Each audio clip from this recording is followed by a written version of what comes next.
के पास 3 पशु हैं, 4 पशु हैं, किसी के पास 5, किसी के पास 7, और ऐसा करीब करीब पूरे देश में ही है।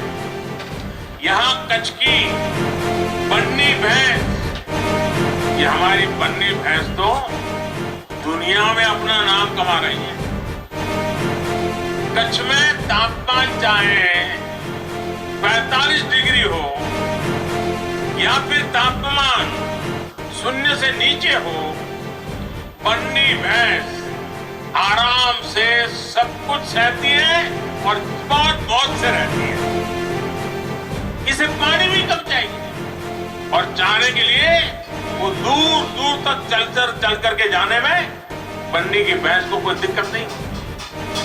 एक दिन में ये भैंस औसतन करीब 15 लीटर दूध देती है और इससे सालाना कमाई 2 से 3 लाख रुपए तक की होती। मुझे बताया गया है कि अभी हाल में ही एक बन्नी भैंस 5 लाख रुपए से भी ज्यादा में बिकी है।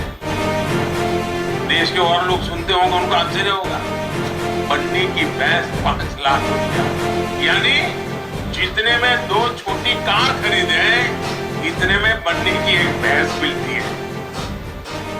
साथियों, साल 2010 में बन्नी भैंस को राष्ट्रीय मान्यता भी मिली।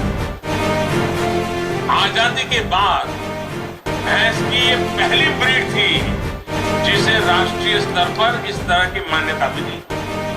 साथियों, बन्नी भैंस के दूध का कारोबार और उसके लिए बनी व्यवस्था यहाँ कच्छ में बहुत सफल रही। देश में बाकी जगह पर भी दूध उत्पादक और दूध का व्यवसाय करने वाला प्राइवेट और कोऑपरेटिव सेक्टर दोनों एक दूसरे से जुड़े हैं और एक बेहतरीन सप्लाई चेन उन्होंने खड़ी की। इसी तरह फल सब्जी से जुड़े व्यवसाय में भी ज्यादातर बाजारों पर सरकारों का सीधा दखल नहीं है।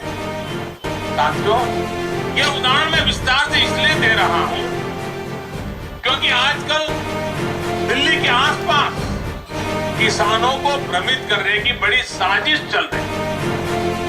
उन्हें डराया जा रहा है कि नए कृषि सुधारों के बाद किसानों की जमीन पर दूसरे कब्जा कर लेंगे। भाइयों बहनों, मैं आपसे जानता हूं, क्या कोई डेयरी वाला आपसे दूध लेने का कॉन्ट्रैक्ट करता है तो आपकी गाय भैंस ले जाता है क्या? कोई फल सब्जी खरीदने का उद्यम करता है तो क्या आपकी जमीन ले जाता है? क्या आपकी प्रॉपर्टी उठा के ले जाता है क्या? साथियों, हमारे देश में डेयरी उद्योग का योगदान कृषि अर्थव्यवस्था के कुल मूल्य में 25% से भी ज्यादा है। ये योगदान करीब 8 लाख करोड़ रुपए होता है। दूध उत्पादन का कुल मूल्य अनाज और दाल के कुल मूल्य से भी ज्यादा होता है। इस व्यवस्था में पशुपालकों को आजादी मिली हुई। आज देश पूछ रहा है कि ऐसी ही आजादी अनाज और दाल पैदा करने वाले छोटे और सीमांत किसानों को क्यों नहीं मिलनी चाहिए? साथियों, हाल में हुए कृषि सुधारों की मांग वर्षों से की जा रही है। अनेक किसान संगठन भी पहले ही मांग करते थे कि अनाज को कहीं पर भी बेचने का विकल्प दिया जाए।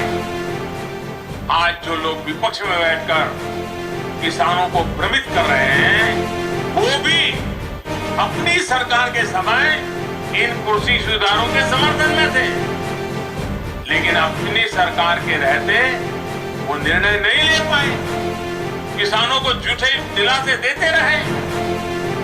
आज जब देश ने यह ऐतिहासिक कदम उठा लिया तो यही लोग किसानों को भ्रमित करने में जुट गए हैं।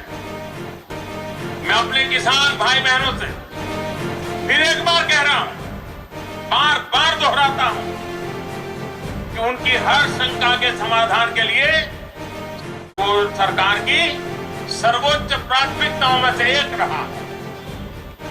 खेती पर किसानों का खर्च कम हो, उन्हें नए नए विकल्प मिले, उनकी आय बढ़े, किसानों की मुश्किलें कम हो, इसके लिए हमने निरंतर काम किया।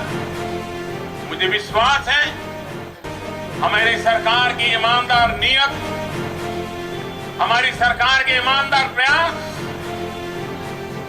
और जिसको करीब करीब पूरे देश ने आशीर्वाद दिए, देश के हर कोने के किसानों ने आशीर्वाद दिए। मुझे विश्वास है कि किसानों के आशीर्वाद की ये ताकत, देश भर के किसानों के आशीर्वाद की ताकत, जो भ्रम फैलाने वाले लोग हैं, जो राजनीति करने पर तुले हुए लोग हैं, जो किसानों के कंधे पर बंदूकें फोड़ रहे हैं, देश के सारे जागरूक किसान उनको भी परास्त करके रहेंगे। भाइयों बहनों, इसी के साथ मैं फिर एक बार कच्छ को अनेक अनेक बधाई देता हूं। अभी कुछ देर में जब मैं यहां आया हूं, रणोत्सव के प्रति मेरा आकर्षण तो रहता ही है।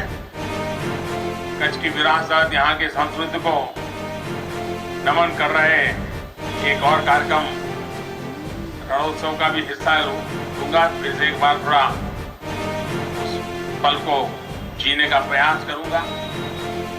कच्छ के विश्व प्रसिद्ध व्हाइट डेजर की यादें भी अपने साथ फिर एक बार आज दिल्ली ले जाते चला जाऊंगा। कच्छ विकास की नई ऊंचाइयां छूता रहे, मेरी हमेशा यही कामना रहेगी। मैं फिर एक बार आप सबको बहुत बहुत बधाई देता हूं, बहुत बहुत शुभकामनाएं देता हूं, बहुत बहुत आभार।